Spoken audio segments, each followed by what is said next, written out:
大家好，今天这个事说出来你可能不信，一个当家的女总在自己儿子结婚的前夕，居然被抓进了看守所，到底是什么样的罪名？还是说她其实根本是被人陷害的？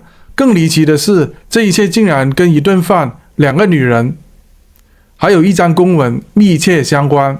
这出戏越看越不对劲，我们今天就来揭开这场好运来里面的暗黑迷雾。故事要从一场看似普通的聚餐说起。黄玉欣，也就是何贝贝饰演的角色，她和楚轩饰演的肖丽芬，两人久未见面，坐下来就吃顿饭，聊聊近况。结果聊一聊，突然冒出了一家公司的名字，说那间公司黑心又没良心，卖的原料根本不合规，等等。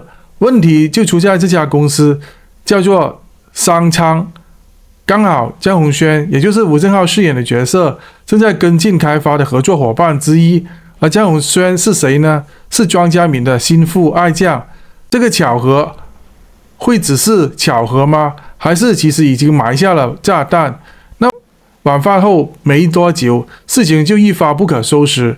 江春发，也就是游安顺饰演的长辈，回到办公室看到一份商昌的公文，眼神突然凝重起来。他不是那种多话的人，但这一次眉头皱得像晒干的萝卜皮。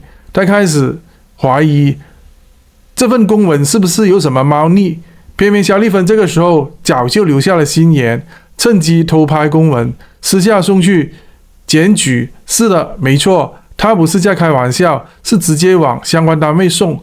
这个动作看似正义，背后其实藏着一股浓浓的私人恩怨。他根本是要报复庄家明，也就是黄启文演的那个公司女总。但问题来了，这么大的事，他怎么知道什么时候该出手好呢？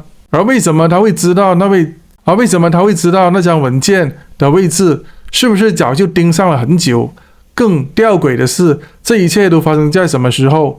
就在庄家明的儿子江宏轩正准备结婚的前夕。时间点抓得那么精准，让人不得不怀疑，这根本是蓄谋已久的暴雷计划。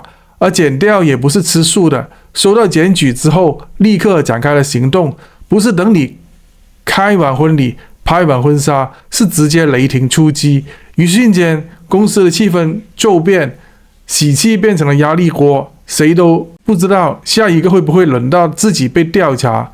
你以为这样就够狗血了吗？我们来看一下肖丽芬的背景，她并不是什么无名小辈，她对庄家明的这一刀其实有很多层动机，有一部分是看不惯黑心原料进公司，有一部分恐怕是对权力的渴望，还有一部分可能是来自感情的过去，因为她跟江春发之间曾经有些剪不断理还乱的说不清，而庄家明正是现在的当家主母，所以这不是一场单纯的职场斗争，这是一场结合了恩怨情仇、权力斗法、良心跟利益交锋的多层次对决。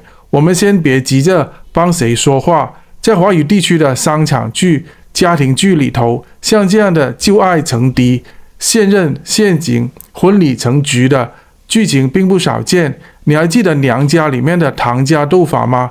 或是《世间情》里面的那一场在婚宴当天爆出私生子的戏码，甚至连日剧半泽直树也有高层被内部告发、公司查税、亲情变背叛的剧情。这种反转再反转的公式，不只是戏剧需求，很多时候是社会现实的反映。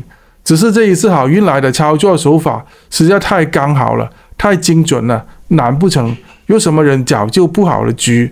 讲到这里，不得不提那一张偷拍的公文。你有没有想过，平常一张商业的公文，谁会无聊到去偷拍？这还正好拍到重点。这就像你每一天在便利店、商店结账，结果某一天被人刚好拍到你没有付钱，这种几率有多小？除非有人早就知道那天你会偷一包糖。这个偷拍的背后有没有更高一层的导演？那个导演又是谁？会不会连江春发也只是棋子之一？来哦，先让我们喘口气。说真的，这种剧情光讲就觉得像在看连续剧，但别忘记了，也就是在好运来。编剧本来就不是吃素的。有人说台剧最厉害的地方就是日常生活里面的非常手段。今天你喝咖啡吃便当，明天你就在看守所里面写供词。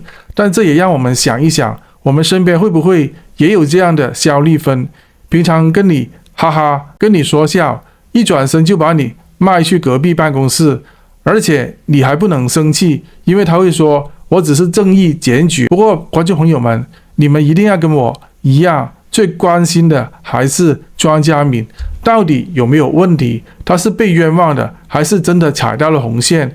被检查到最后会发现什么样的惊人内幕？来，真相揭晓。原来这一切的关键是那一份原料报告上面的内容。肖丽芬检举的确有理，商昌公司有一部分原料涉嫌伪造认证，品管标准远低于合约所列，而这一批次正是即将进入嘉宏轩项目使用的原料。但更惊人的是，这批报价流程其实早在3个月前已经走完了，而当时签字的人不是庄家敏，是另外一位代理主管。庄家敏的签合只是备查，根本没有实际参与决策，也就是说他从头到尾都是接棒的那一个，而不是策划的那一个。但为什么会盯上呢？就是因为他是那位主管走后接掌权力的人，外界看他就像整个部门的代表，所以他被当成出气筒也好，挡箭牌也好，都合理。而肖丽芬呢，他早就知道这一点。这场检举表面上是为了正义，实际上是一场非常聪明的形象操控。因为只要让庄家敏临门一脚出事，整个江家内部的高层就会动摇，未来的位置就有变数了。人生如戏，戏如人生。从这件事我们可以学到什么？职场如战场，有时候不是你有没有错，而是你在错误发生的时候站在那里。公文是纸，心机才是刀。你要做一个看不见风浪的领导人，还是做那个制造浪花的人呢？你选的角色决定你在剧当中的命运。来一首古诗结束今天的故事。饭举寒光常利剑，笑语暗中起硝烟。人情未必皆真意，一纸公文换命篇。今天的跨界小花间就聊到这里。如果你喜欢这样的解析跟悬疑追踪，欢迎订阅我们的频道，也请大家多多加入我们的会员频道，点击留言分享，帮助阿峰继续制作好内容。我们下集会带来更多精彩的内容。阿峰祝大家平安、快乐、吉祥。我们下次见咯。